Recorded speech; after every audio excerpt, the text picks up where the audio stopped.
Hello, my name is William Cooper, and today me and my teammates are going to be talking about our experiences doing service learning through CNM and what we learned while doing it. So now, while doing service learning, I did mine at the National Museum of Nuclear Science and History. Ebony did hers at the Wheels Museum, and Roderick did his at the Wheels Museum as well.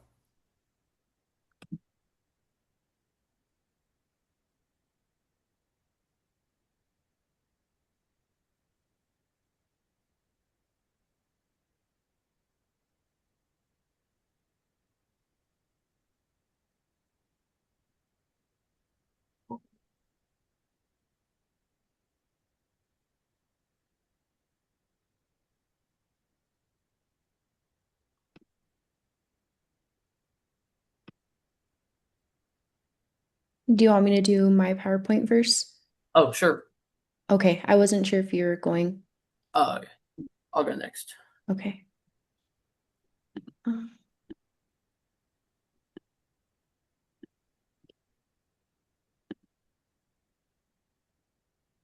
mhm. I'm gonna share my screen with you all so you guys can see my PowerPoint, but of course, okay. Can you guys see my screen? Yeah. Okay, cool. Mm. Let me,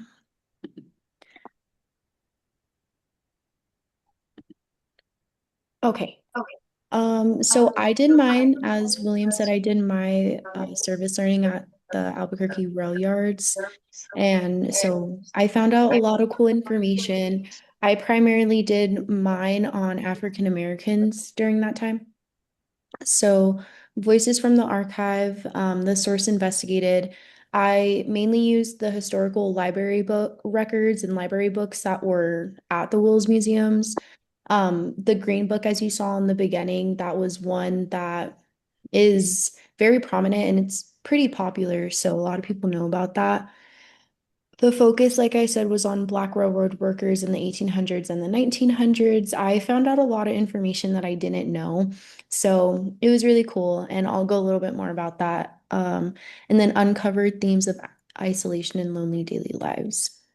The defying segregation. So the resilience, the proud stories of successful Black women.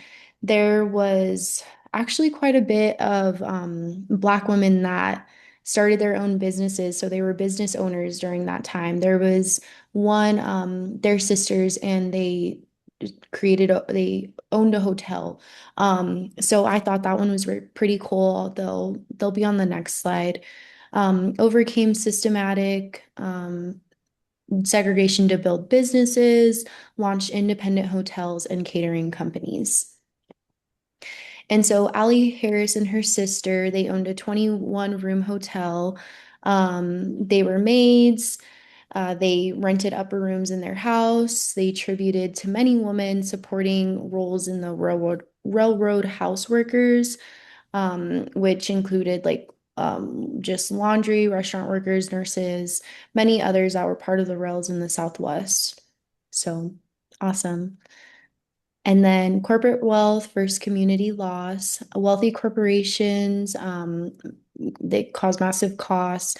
Minorities, immigrants, Americans that lost their lands, and early government rules that prevented a lot for them. So they definitely lost a lot during that time, but I also think that they gained a lot from it as well. Like the owners that I had mentioned, they had jobs.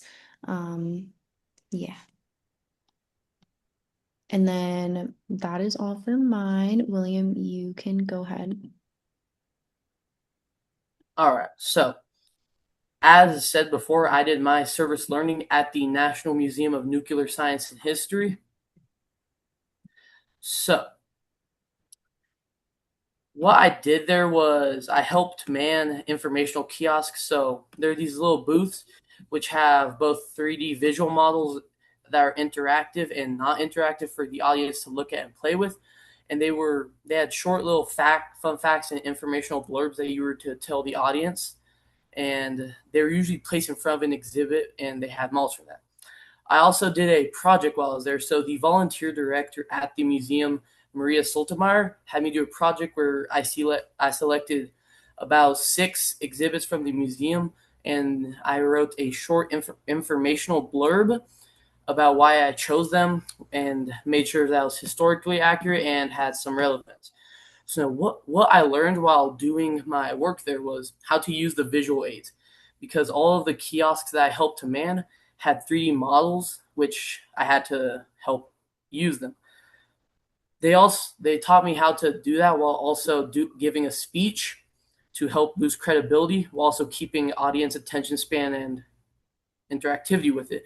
They also helped me build the solid foundations of maintaining eye contact, because when you're doing those informational kiosks, you're right there about 5 feet apart from each other. So you have to maintain eye contact with the person at all times, because that helps build credibility and when you're giving a speech. It also taught me how to give information quickly, because when you're there, you can't really do it too slow or else you're going to lose the audience member. So it taught me how to give information quickly, but also make sure it's accurate while answering any questions that they had on the fly. So now, the way that it correlates to the course content was giving me experience in both persuasive and informational speeches, as well as building good foundations for giving speeches in the future. Now, it let me witness things that the textbook has gone over this semester in person, and it also gave me examples of how if you speak with confidence in the subject you're talking about, it's going to increase the credibility that you have. So now the overall atmosphere of the museum was a very professional but calm one, because most of the time it doesn't have the most foot traffic compared to other places. But there's those times where those field trips of children with 100 plus in each bus come in and it gets hectic, but it still manages to be professional while having all those children there. So now, but aside from the main museum itself, in the employee room is a very warm and welcoming environment, because they have a break room and everyone there is just nice people. Now, a story that really intrigued me from the museum was the development of the Fat Man and Little Boy bombs. They were bombs which were designed to end the war with Japan. They were made in 1945, and they were made in 3 main places: the Los Alamos National Laboratories in New Mexico, a Hanford site in Washington, and Oak Ridge, Tennessee. During them, they used about 10% of all energy in the nation available to make them. And they chose those places because they were isolated and also so where no one would talk. That's the end of my presentation.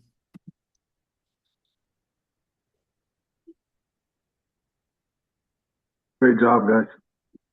I think we have one more. Roderick, I never got your presentation, so if you want to share it, that works.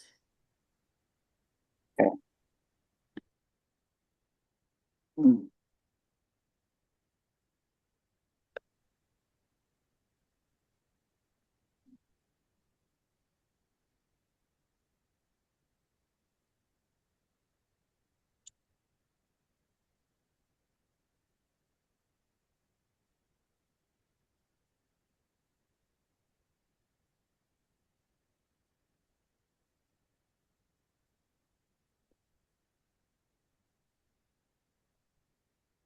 Can you guys be able to see it?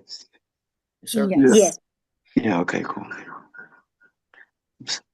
Yeah, so my service learning, I went to the Wheels Museum, but then at last minute I changed it to the India Pueblo Culture Center.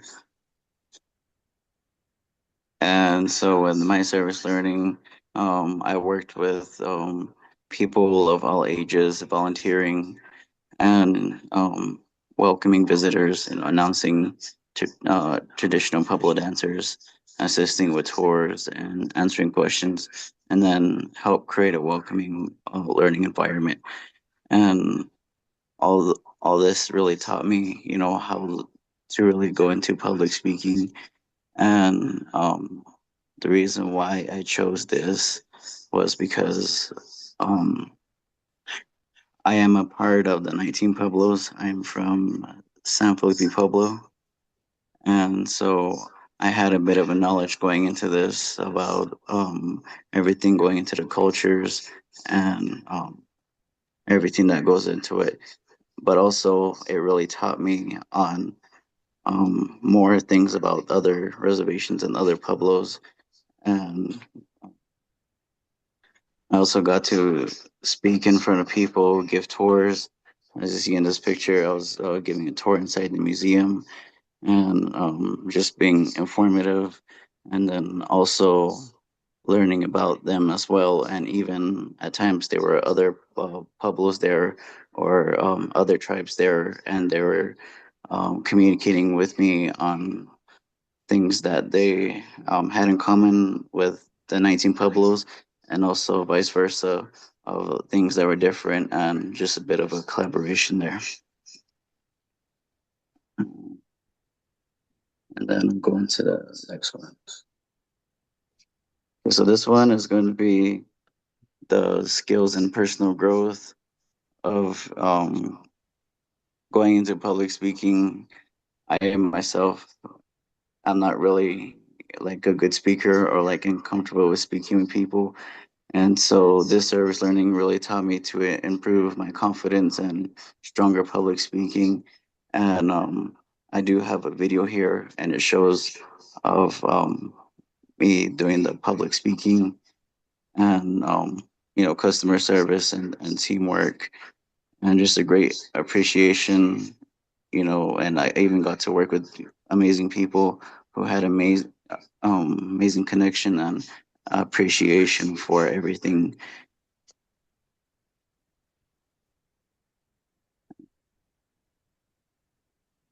Oops. That's the video. Here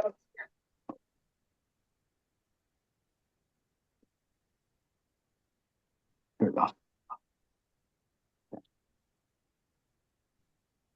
So this one, empathy with cultural understandings, learning the traditional importance of preserving indigenous traditions, saw how education reduces misconceptions and developing deeper respect for Pueblo history and realizing communications and creates of meaningful connections. And here's a picture of a tribe dancing that day that I was there. And also the other thing that I learned too is that there was a workshop that was going on, and they were informing us about people who are selling their indigenous work, and um, just basically informing us that at the Pueblo Culture Center, Native artists who do sell there, that the Pueblo Culture Center does do a review on them to make sure that they're the artists, they're the ones that are um, um, actually making the items, and just to make sure that it's a native production, because at times before they have seen people who have tried to sell other people's work, and of course for a higher market price, and they're just buying from native artists for like a small amount of money and then profiting off of a bigger market. And back then that was just like a minor felony, but nowadays it's a major felony if you were caught by the 19 Pueblos Association that you are selling other people's work. You could actually get a big felony charge for that, and then I believe a fine of $10,000. And so I got to learn how to um, verify people's work, ask them questions without coming off as like rude or like just anything like that. And just have a good communication base, and just keep it at a good base that like native artists can actually sell there and make a profit off of what they actually make. And it's very important too, especially because that every single item that is sold, whether that is a pottery, a Navajo rug, or just some sort of Native American art, all those things have a meaningful connection, and to us, but also these artists would like to share with people amongst other beliefs and traditions, and just showcase and be able like to share these pieces with the world. Then as a conclusion, there's me. I was dressed up, and that was the day that I did the my public speaking, where I spoke in front of a group of people. And what I learned from this is communication builds connections. Like I said before, I met a bunch of amazing people, and got to know people from other areas of the world that are actually working, volunteering there, and they're actively learning about the Indian Culture Center and about the 19 Pueblos, how it became a sovereign nation, and how we were all able to have a governance over our own reservations, and the election of the governor and everything that goes into that, and even to the point where recently at Chaco Canyon they're wanting to break ground and go under there for mining purposes, but there are a group of tribal leaders from a couple of the pueblos out here that are currently fighting for Chaco Canyon, for it to preserve its area, because it is sacred and it is ancestral land, and that belonged, of course, before to the native people. So yeah.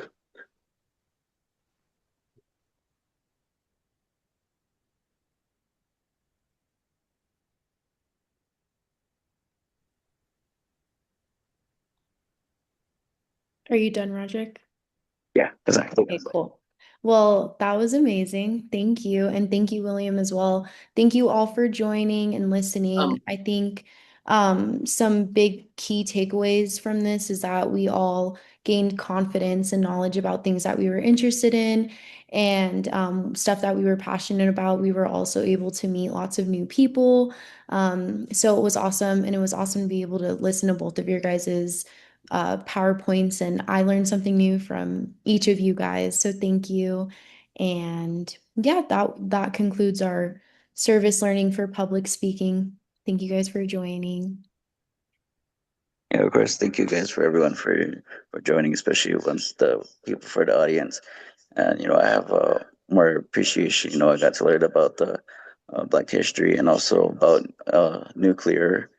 And this is really amazing.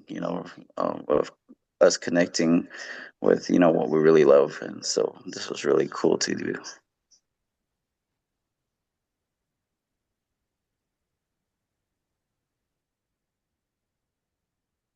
You guys did a great job. Yes, very proud of you guys. Keep thriving, keep growing. The more you do it, the easier it'll get. So good job. Keep working hard.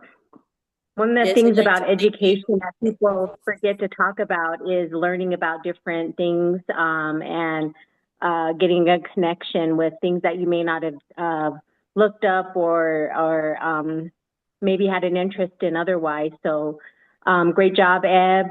There's a big history here with Clovis. Great job, William. I didn't know that 10% of the energy was used during that time for those projects. That's incredible. And Roderick, I can really tell you're passionate about it. So I'm so glad that there's things in place to keep things authentic for the Native people. So great job, guys. Thank you. Yes, great job. I'm not from here, so it was cool to know that these places exist, and I will definitely check them out. Thank you.